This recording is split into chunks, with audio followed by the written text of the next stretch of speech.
देवियों, भाइयों, दर्पण के माध्यम से आत्म परिष्कार की साधना। अखंड ज्योत लेखक पंडित श्री राम शर्मा आचार्य आपको पढ़ के सुनाता हूँ। पशु पक्षियों और कीट पतंगों की तुलना में अशिक्षित एवं अनगढ़ व्यक्ति भी कहीं अधिक सांसारिक जानकारियां संग्रह किए होता है, पर वे होती सब बाहरी क्षेत्र की ही है। अपने संबंध में प्रायः सभी महत्वपूर्ण जानकारियों से वह अनभिज्ञ ही रहता है। कुछ जानता भी है तो वह मात्र प्रयोगात्मक ही होता है।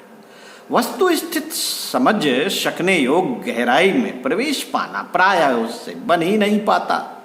जो आंखें केवल सामने की हलचलों स्थापनाओं को ही देख पाती हैं, वे उलटकर भीतर कैसे देखें, गहवर में प्रवेश कैसे करें, पर्दे के पीछे छिपी हुई यथार्थताओं को कैसे समझें, त्वचा के भीतर किस अंग अवयव में क्या गड़बड़ है उसे जानने के लिए टटोलना भर पर्याप्त नहीं होता। इसके लिए कितने ही पैथोलॉजिकल टेस्ट कराने पड़ते हैं। एक्सरेज तथा थर्मोग्राफी के माध्यम से अंदर की स्थिति का मापन कर परिस्थितियों को समझा जाता है। यही बात मानव जीवन के अंतराल पर भी लागू होती है। दूसरों की समीक्षा में प्रवीण अपनी निजी जांच पड़ताल में व्यक्ति उतना ही असफल रहता है। समझा जाता है कि संसार भर में बुद्धि का परिमाण 1.5 है। इसमें से एक अपने हिस्से में आई है और बाकी आधी से संसार के सब लोग मिल बांट कर काम चलाते हैं। यही बात दोष दुर्गुणों के संबंध में भी है। 2/3 दोष दूसरों में है और अपने में तो वे नगण्य सी मात्रा में है। इसी भ्रम में सारी दुनिया आकंठ मग्न है। अपने दोष और दूसरों के गुण तो किसी को भी समझ नहीं आते। किंतु जब तक वस्तु स्थित न समझी जाए तब तक अवगति से उबरना और प्रगति पथ पर आगे बढ़ चलना संभव कैसे हो। सुधार परिष्कार यदि अभीष्ट हो तो उसके लिए आत्म समीक्षा नितांत आवश्यक है। यह बन पड़े तो ही परमार्जन बन पड़े और उसी स्थिति में अभ्युदय के लिए आवश्यक सरंजाम जुटे। मित्रों, इस प्रयोजन के लिए साधना क्षेत्र का एक सरल उपाय है दर्पण का अवलंबन। एक बड़ा सा शीशा इसके लिए प्रयुक्त करना चाहिए। दर्पण ऐसा हो कि पालथी मारकर बैठने पर पूरा शरीर दिखाई दे सके, किंतु दूरी अधिक ना हो।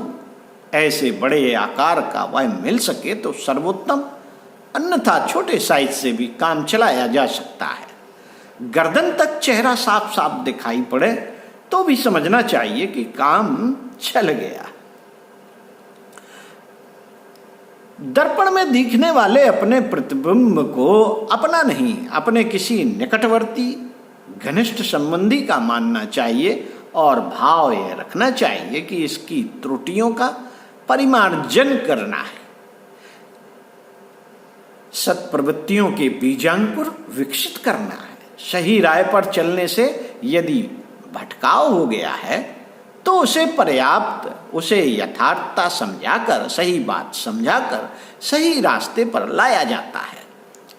जो संपदा पास में है उसके सदुपयोग का, अभिवर्धन का उपाय समझाया जाता है। इन उद्देश्यों को ध्यान में रखकर अपना प्रतिबिंब गंभीरता से देखा जाए और उसे समुन्नत सुसंस्कृत बनाने का दृष्टिकोण अपनाया जाए।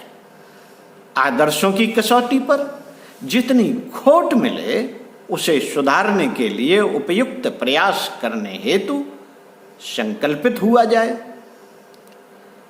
साथियों, सबसे बड़ी भूल आम आदमी से यह होती है कि वह अपने स्वरूप, जीवन के उद्देश्य और शरीर के साथ इसके प्रयोजन संबंध के बारे में जो समझना चाहिए, जिस प्रकार तालमेल बिठाना चाहिए, उसे प्रायः पूरी तरह भूल जाता है। मनुष्य जीवन एक ऐसा सुयोग है जो 84 लाख योनियों में परिभ्रमण करने के उपरांत एक बार अमानत के रूप में मिला है। यह सृष्टा की सर्वोत्कृति, सर्वोपरि कलाकृति है। इसे सौंपा इसलिए गया है कि निर्धारित उद्देश्यों की पूर्ति में उसका उपाय समग्र सतर्कता के साथ किया जाए। प्रसुप्त विभूतियों को जगाने के लिए तपश्चर्या का आश्रय लिया जाए। जन्म जन्मांतरों के संचित कुसंस्कारों को धोने के लिए आत्मशोधन का प्रबल प्रयास किया जाए। साथियों, अपूर्णता को पूर्णता में बदला जाए।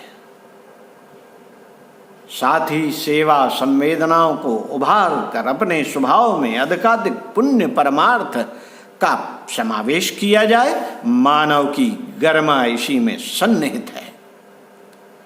इसी में सन्निहित है कि वह संकीर्ण स्वार्थ परता के भव बंधनों से निकलकर लोकहित में, जन कल्याण में कितना निष्ठापूर्वक संलग्न होता है। सृष्टा के विश्व उद्यान को सींचने सजोने में कितनी तत्पर तन्मयता का परिचय देता है। जीवन के इस उच्च उद्देश्य को निभाने में जो जिस सीमा तक सफल होता है, वह उसी सीमा तक मनुष्य जन्म को सार्थक बनाने में सफल होता है। इस सफलता का उपहार पुरस्कार उस देव मानव बनने के रूप में और सब प्रकार भविष्य को उज्जवल बनाने के रूप में उपलब्ध करता है। शालीनता अपनाने के फलस्वरूप व्यक्ति अपने लोक और परलोक दोनों को सुधारता है। निजी क्षेत्र में उल्लास भरा संतोष, संपर्क क्षेत्र में सम्मान भरा सहयोग और दैवी क्षेत्र में अदृश्य अनुग्रह के रूप में उतना कुछ मिलता है जिससे कि तुष्टि, तृप्ति और शांति का हर घड़ी उल्लास भरे आनंद का रसास्वादन किया जा सके। साथियों, दर्पण में दीख पड़ने वाले अपने परम आत्मीय छाया पुरुष से यही पूछना चाहिए। उसके उत्तर न देने पर भी अपनी तीव्र दृष्टि से यह परखना चाहिए कि इन प्रश्नों का सकारात्मक उत्तर उसके पास है या नहीं। यदि नहीं, तो उसे परंपरी होने के नाते इस हितै चिता की शिक्षा देनी चाहिए कि मृत्यु का कोई ठिकाना नहीं, कभी भी बिस्तर लपेट सकती है। आपका बिस्तर किसी भी समय लपेट सकती है। ऐसी दशा में यही उचित है कि जो बीत गया सो बीत गया।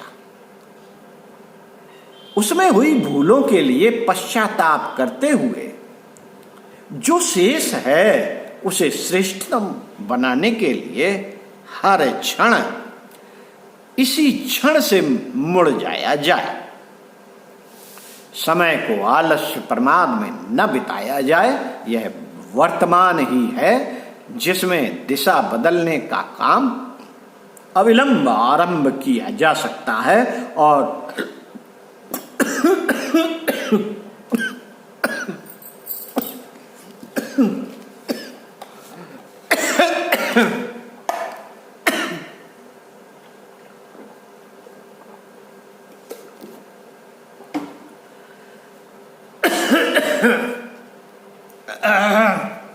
पना आ गया भाई साहब।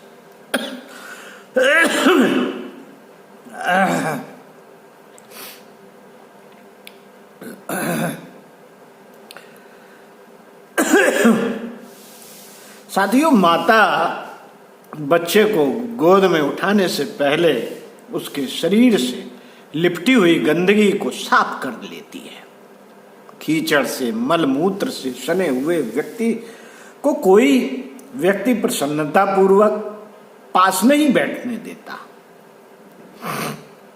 उससे वार्तालाप व्यवहार करने से पूर्व वह चाहता है कि वह शुद्ध होकर आए। स्वच्छ घर, स्वच्छ पात्र, स्वच्छ परिधान, स्वच्छ शरीर सभी को अच्छा लगता है, भगवान को भी अच्छा लगता है। इसलिए प्रथम दृष्टि यही डाली जानी चाहिए कि गुण कर्म स्वभाव में कहाँ कहाँ ऐसी दुष्प्रवृत्तियों का समावेश हो रहा है जो मानवीय गरिमा के अनुरूप नहीं। इन्हें खोजने के लिए तनिक भी पक्षपात नहीं बरतना चाहिए। निष्पक्ष न्यायाधीश की तरह स्वयं ही अपने छाया पुरुष की समीक्षा करनी चाहिए और उसका अतिशय शुभ चिंतक, परम प्रिय होने के नाते हित कामना से इतना दबाव देना चाहिए कि वह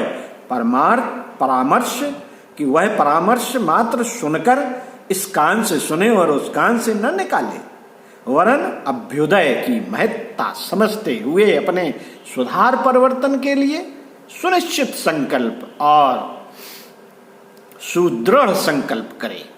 यह प्रयास निरंतर जारी रखा जाए तो उसका प्रतिफल आश्चर्यजनक होता है।